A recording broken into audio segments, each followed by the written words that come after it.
यह श्री दुर्गा माता को प्रसन्न करने का सबसे सरल और सशक्त माध्यम है दुर्गा सप्तशती। तो ये जो ग्रंथ है, इस ग्रंथ को ग्रंथ नहीं समझना चाहिए, इसको श्री माता का स्वरूप समझना चाहिए। और इस पाठ को करने से भक्त की सभी प्रकार की मनोकामनाएं पूरी होती हैं। कुछ नियमों का पालन करना चाहिए, क्योंकि अगर भक्त इन नियमों का पालन नहीं करता है तो उसको इसका पाठ का लाभ पूर्ण रूप से नहीं मिलता है, ऐसा माना जाता है। और इसको पुस्तक मानने की भूल नहीं करनी चाहिए। और ये माता भगवती का स्वरूप है और इसमें अनेक विधियां दी गई हैं पाठ करने के लिए, और इसको समझ लेना चाहिए। अगर जो भक्त सप्तशती का पाठ करना चाहता है, इसमें सबसे इम्पोर्टेंट चीज़ है, ये मूल रूप से संस्कृत में है और इसके बीज मंत्र जो है वो भी संस्कृत में है। तो अगर भक्त हिंदी में पाठ करता है तो बीज मंत्र जो है उनका उच्चारण बहुत सही से करना चाहिए, क्योंकि अगर ज़रा सा भी गलती होती है तो इसके लेने के देने ही पड़ सकते हैं। और दोस्तों, अगर कोई भक्त श्री कुंजिका को श्री सप्तशती का पाठ पूरा नहीं कर सकता है, क्योंकि इसको पाठ को करना बहुत ही मुश्किल है, ये कहने में बहुत आसान लगता है। इसके अगर पूरी विधि से पाठ किया जाए तो कम से कम 4 घंटे का समय लगता है, और संस्कृत का बहुत अच्छा ज्ञान है तभी ये कर सकता है। और ये भी नहीं कि इस पाठ को करते समय आप उठ करके कहीं चले जाएं फिर पाठ करने लगें, ऐसा करते हैं तो ऐसा ना करें, क्योंकि ऐसा करने से पूर्ण फल नहीं प्राप्त हो पाता है। और जो विभिन्न प्रकार के अनुभव भक्त प्राप्त करते हैं, उनसे भी आपको मैं इससे रूबरू कराता हूँ। दोस्तों, आइए सबसे पहले जान लेते हैं कि इस सप्तशती के पाठ करने के सबसे इम्पोर्टेंट होता है कि किस चीज़ का कौन सी सावधानियां हमको रखनी चाहिए। अगर इन सावधानियों को नहीं रखते हैं तो हमको इसका फल का पूरा नहीं प्राप्त हो पाता है। मेजर टिप्स सिग्नम चैनल में आपका स्वागत है। आपको जानकारी अच्छी लगे तो वीडियो को शेयर जरूर करिएगा। दोस्तों, सबसे पहली चीज़ तो है स्नान ध्यान करना चाहिए। जितनी बार हम पाठ करें, ये नहीं कि जैसे हम सुबह स्नान किया है और शाम को पाठ करना चाहते हैं तो शाम को भी स्नान करना बहुत ही ज़रूरी होता है। और इस पाठ को करने के लिए हमें आसन बहुत ज़रूरी होता है। आसन होना चाहिए, बिना आसन के पाठ नहीं करना चाहिए। बहुत लोग लकड़ी पर बैठ के, तख्त पर बैठ के पाठ करने लगते हैं, ऐसा नहीं है। और आसन भी वो भी लाल कलर का होना चाहिए। नीले रंग का आसन ये तो नहीं, बिल्कुल नहीं होना चाहिए। और दोस्तों, सबसे दूसरी चीज़ बता दें कि जो स्त्रियाँ पाठ करती हैं नहाने के बाद, जैसे बाल गीले हैं, गीले बाल से पाठ करने लगती हैं, तो गीले बाल हों तो कदापि इस पाठ को न करें। इसे आपको बहुत इंपॉर्टेंट बता दें, बहुत कम सुनने को मिला होगा आपको। और जो स्त्रियां बाल खोल कर पाठ करती हैं, उनको बाल खोल करके नहीं पाठ करना चाहिए, बाल को बांध लेना चाहिए। और दूसरी चीज़ ये है कि कभी भी जब पाठ करें तो उसमें माथे पर बिंदी लगा लें, जैसे महिलाओं के लिए है, और सिंदूर लगा लें, मतलब पूरा श्रृंगार करके तब पाठ करें। और उसके बाद रोली चंदन टीका जरूर लगाएं पाठ करते समय। और पुस्तक को कभी भी हाथ में लेकर के पाठ ना करें। या किसी को, बहुत लोगों को श्लोक याद हो जाते हैं तो पुस्तक रखी रहती है, वो पाठ किया करते हैं, ऐसा ना करें। पुस्तक ज़रूर होनी चाहिए सामने। उसको पहले हाथ में लेने से पहले उसको एक लकड़ी के पाटे पर या लकड़ी के आसन पर या रेहल पर रखें, और उसके बाद उसमें जैसे माता का करते हैं, स्वागत करते हैं, उनको धूप दीप दें, फूल चढ़ाएं, पुष्प चढ़ाएं, उस पर चंदन ट्रोली लगाएं। उसके बाद उसको नमस्कार करें, और नमस्कार करने के बाद उसका पाठ करें। और दोस्तों, पूरी पुस्तक में सब कुछ बताया गया है, ये सब हर चीज़ है, उसको पढ़ने की बात है, लेकिन पूरा कोई पढ़ता कहाँ है। अब दोस्तों, आपको बताएं कि काले वस्त्र पहन के, नीले वस्त्र पहन के बिल्कुल भी पाठ नहीं करना चाहिए।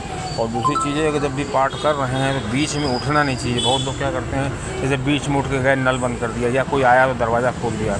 अगर ऐसा कर रहे हैं तो आपको पाठ फिर से पुनः शुरू करना चाहिए और क्षमा प्रार्थना जरूर करना चाहिए। और इसके मूल स्वरूप में ही पाठ करें। हिंदी में ही पाठ करना बहुत ज़्यादा श्रेयकर नहीं। हालांकि यूट्यूब पे बताते हैं, लोग बताते हैं, गुरु बताते हैं कि हिंदी में पाठ कर सकते हैं, लेकिन वो फल नहीं प्राप्त होता है हिंदी में पाठ करने से। अब दोस्तों, ये आपको बताते हैं कि किस दिन कितने पाठ करने चाहिए, क्योंकि वैसा नियम तो ये है कि पूरे सप्तशती का पाठ रोज़ किया जाए, लेकिन पूरे सप्तशती का पाठ कोई पूरा नहीं कर सकता। इसको पूरा पाठ करने में हम पूरे नवरात्र में इन पाठों को विभक्त कर सकते हैं, जो कि पाठ इसमें सप्तशती में बताया गया है। इस प्रकार भक्त को जो इसमें 13 अध्याय हैं, उसमें जो पहला अध्याय है वो प्रथम दिन करना चाहिए, और दूसरे दिन उसको दूसरा और तीसरा अध्याय करना चाहिए, और तीसरे दिन चौथा अध्याय करना चाहिए, और चौथे दिन 5, 6, 7, 8 मतलब 4 अध्याय, 5वां अध्याय, 6ठा अध्याय, 7वां अध्याय और 8वां अध्याय चौथे दिन करना चाहिए। 5वें दिन 9वां और 10वां अध्याय करना चाहिए, और इस प्रकार छठे दिन 11वां अध्याय करना चाहिए, जो बहुत ही महत्वपूर्ण अध्याय है। और इस अध्याय के श्लोकों को भक्त को याद कर लेना चाहिए, क्योंकि इस अध्याय में देवताओं द्वारा माँ की स्तुति की गई है। तो दोस्तों इस प्रकार जो अगला जो दिन आता है 7वां दिन, उस दिन हमें 11वां 12वां और 13वां अध्याय करना चाहिए।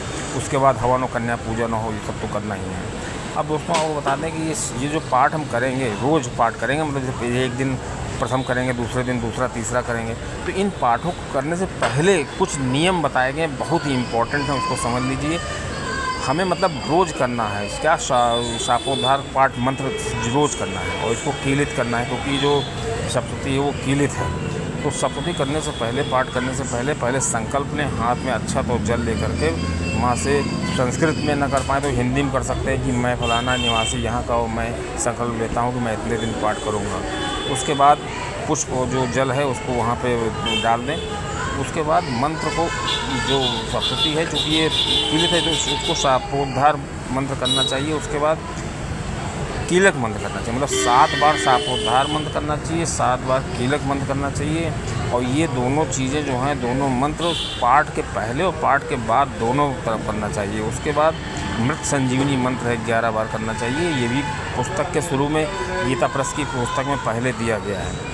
उसके बाद विमोचन मंत्र करना चाहिए 108 बार, नहीं तो एक बार ज़रूर करें विमोचन मंत्र। उसके बाद शाप विमोचन मंत्र करना चाहिए। जब इतना काम कर लें, मतलब पहले संकल्प लें, संकल्प लेने के बाद उसके कीलकन मंत्र, शापोद्धार मंत्र, मत संजीवनी मंत्र, ये जो इतना पाठ करने के बाद विमोचन मंत्र, फिर शाप विमोचन मंत्र करना चाहिए। उसके बाद कवच, अर्गला, कीलक, ये 3 पाठ भक्त को रोज़ करने हैं। मतलब वो न सोचे कि मैंने पहले दिन कर लिया फिर ये पर्याप्त हो गया, ऐसा पर्याप्त नहीं है। इन 3 पाठ को जरूर करें। उसके बाद निर्वाण मंत्र जो है, ओम ऐं ह्रीं क्लीं चामुंडाय विच्चे, इसके 108 जाप करें। और इस 108 जाप को करने के बाद पाठ शुरू करें अपना। जब पहला दिन है तो हमें पहला पाठ करना है, दूसरे दिन दूसरा, तीसरा पाठ करना है। और जब ये पाठ समाप्त हो जाए उसके बाद फिर निर्वाण मंत्र के 108 जाप करें।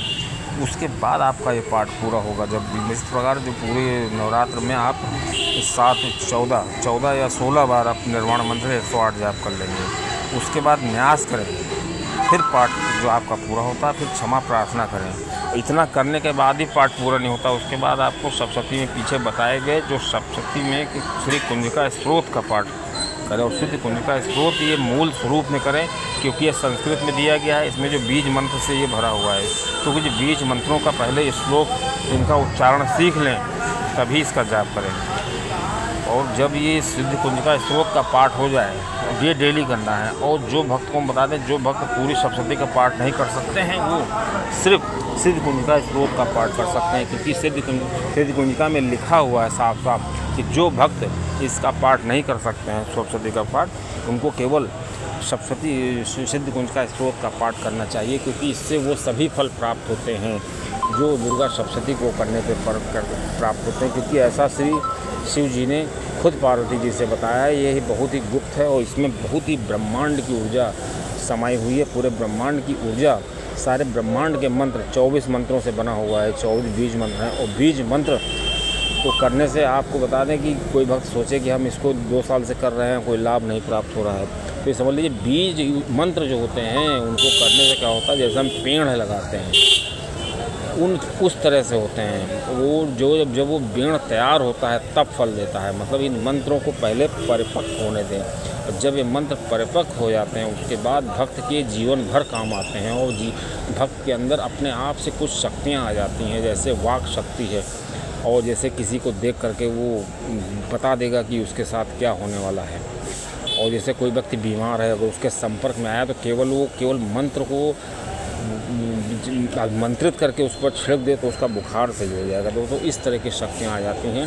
तो इन बीज मंत्रों को बहुत हल्के में नहीं लेना चाहिए और इनका उच्चारण बिल्कुल सही होना चाहिए। अगर किसी भक्त को लगता है कि वो उच्चारण नहीं कर पाएगा तो पहले उसको यूट्यूब से या अपने गुरु से उसको सीख लेना चाहिए, तभी इन मंत्रों को, कठिन मंत्रों को करना चाहिए। और आपको एक चीज़ हम बोनस में अपनी तरफ से बता देते हैं, जो भी भक्त इस पाठ को करते हैं तो उनके अंदर ये समझ लीजिए कि इतनी ज़्यादा ऊर्जा आ जाती है, तो उस ऊर्जा जो हो जाके कुंडली में एकत्रित हो जाती है। तो इस कुंडली में जो एकत्रित होती है ऊर्जा, वो उसका स्वरूप अग्नि स्वरूप होता है, मतलब उसमें अग्नि प्रधान होती है। तो इस ऊर्जा को बैलेंस करने के लिए, मतलब शरीर हमारा 5 प्रकार के तत्वों से बना है ना, छिद, जल, पावक, गगन, समीरा। तो जब हमारे शरीर में अग्नि तत्व ज़्यादा हो जाता है तो हमको दिक्कत हो सकती है, हमको कहीं पे दर्द हो सकती है, इस तरह की बातें हो सकती हैं।